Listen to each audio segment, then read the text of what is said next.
ဇလန်းအစမှာတော့ကျွန်တော်တို့ရဲ့အဓိကဇာတ်လိုက်ဖြစ်တဲ့ Buck ဆိုတဲ့ခွေးကြီးကိုမေးတွေ့ရမှာပါ။သူဟာကယ်လီဖိုးနီးယားပြည်နယ်တရားသူကြီးမေလာရဲ့အိမ်မှာအလိုလိုက်ခံပြီးအေးအေးဆေးဆေးနေထိုင်နေရတဲ့ခွေးလေးတစ်ကောင်ပေါ့။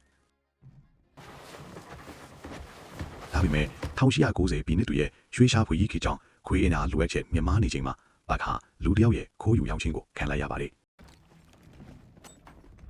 အဲဒီချိန်ကစပြီးအေးချမ်းနေတဲ့သူ့ဘဝလေးဟာလည်းစတင်ကြမ်းတမ်းလာရပါတော့တယ်။ပိုင်ရှင်အသက်ကသူ့ကိုတန်ချောင်းတွေနဲ့ရိုက်နှက်ပြီးရင်းပါအောင်လုပ်ခံရပြီးနေရာမကိုသူစတင်တင်ယူရပါတယ်။အဲဒီနောက်ဘတ်ခါယူခွန်းနေမီကိုပို့ဆောင်ခံလိုက်ရပြီးနေမီအသစ်မှာအတောင်းမကြပဲဖြစ်နေခဲ့ပါတယ်။အဲဒီဒေတာမှာရှိတဲ့စာပို့အထွေကပက်ရော်နဲ့ဖရန်ခွာဆိုကဘတ်ကိုဝင်းယူလိုက်ကြတာကြောင့်စွဖားဆွဲရတဲ့ပညာရက်တွေကိုစတင်တင်ယူရတဲ့အချိန်မှာအဆင်မပြေဘူးတွေရှိနေခဲ့ပေမယ့်နောက်ပိုင်းမှာတော့စွဖားဆွဲတဲ့အဖွဲနဲ့အသားကျလာခဲ့ပါတယ်။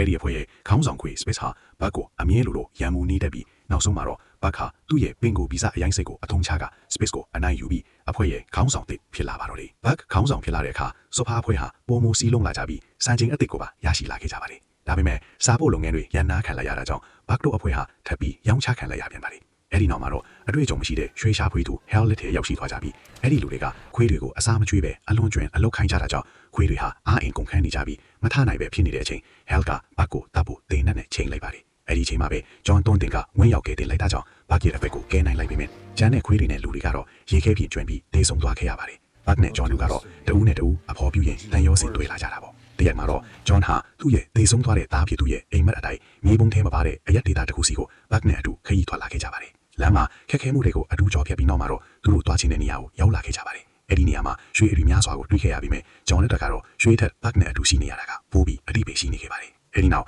ဘတ်ခါတောထဲကဝမ်ဘလွေမှာလီးတစ်ကောင်နဲ့ဆုံပြီးသူ့ရဲ့မျိုးရိုးဗီဇာထဲမှာရှိနေတဲ့ဒေါ်တိုင်းခေါ်ဆန် The Call of the Wild ကိုပုံမကြားရောက်လာပါတယ်။သူဟာဂျွန်ကိုချစ်ပေမဲ့တောထဲကလွတ်လပ်မှုကိုလည်းတွန်းတာလာတာကြောင့်ဂျွန်နာမှာအမြင်ရှိမနေပဲဝမ်ဘလွေတအုပ်နဲ့အချိန်ကုန်လေးရှိပါတယ်။တရက်မှာတော့ဂျွန်ကိုရန်ညှိုးထားတဲ့ရွှေရှားဖွေးသူ Hell ရောက်လာပြီးဂျွန်ကိုတင်းနဲ့ပစ်လိုက်တဲ့ချိန်ဘတ်ကတေးနဲ့တန်ကြောင်ရောက်လာပြီး Hell လက်ထဲကတေးနဲ့ကိုဆွဲလူကမိထဲသွင်းပူလိုက်ပြီး Hell ကိုအဆုံးသတ်ပေးလိုက်ပါတယ်။တန်ရာပြင်းထန်ရထားတဲ့ဂျွန်ဟာနောက်ဆုံးမှာတော့သူအယမ်းချရတဲ့ဘတ်ရဲ့ရင်ခွင်ထဲမှာပဲအေးချမ်းစွာအနားယူသွားပါတော့တယ်။